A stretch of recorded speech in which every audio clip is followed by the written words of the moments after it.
It was for, like a lot of people that come to Washington, it was for a 2-year deal.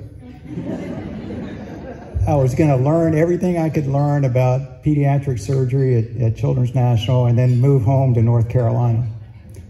But something happened along the way, and I fell in love.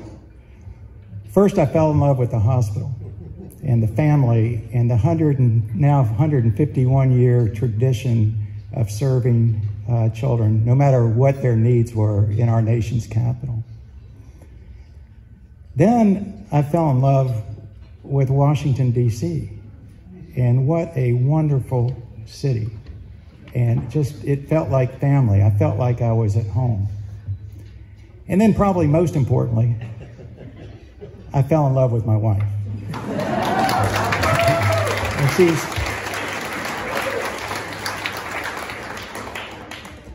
classic story. She was a neonatal nurse at Children's National. I was a pediatric surgeon. It wasn't Grey's Anatomy, but there are a few stories there.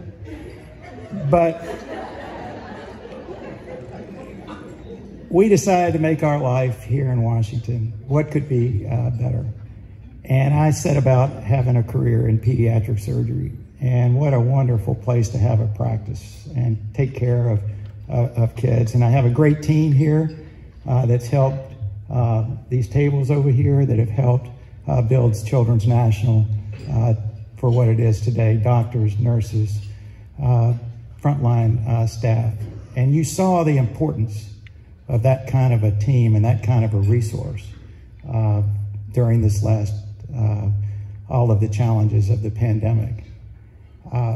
Children's National, and I've always told people that no city can be really, truly great if it doesn't have a children's hospital that is consistent with that kind of greatness and excellence.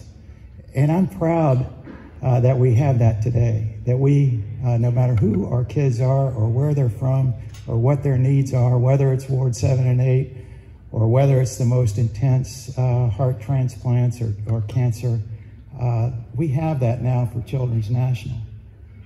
The Washingtonian is another icon like that. And I remember just aspiring, first of all, to be a top doctor. Now, you know, you think this is tough because you're picked by your peers and you better be good. And that is just, but I've never been invited to a free lunch for that one, Kathy, by the way.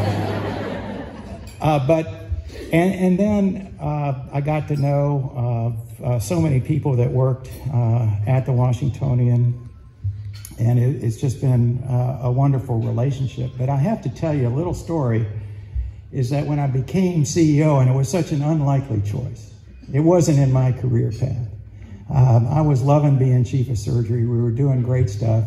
But my friend here, Jim Lintott, who was the chair of the board at the time, had this crazy idea that a surgeon could become CEO of a children's hospital.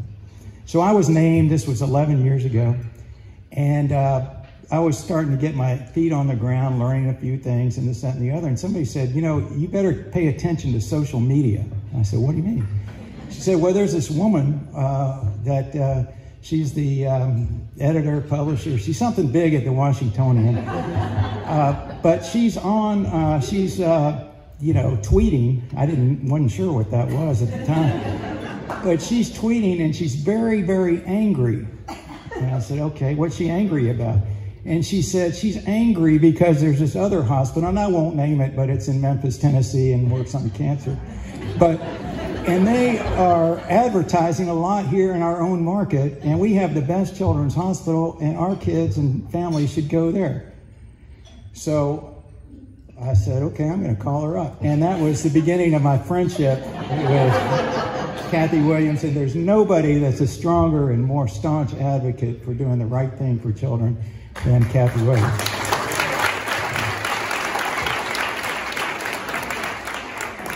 We couldn't be great if we didn't have partners, and at just about every table in this room, there's a partnership with another nonprofit or with a business that has supported our hospital, and thank you for that. We couldn't do it without you. We can't.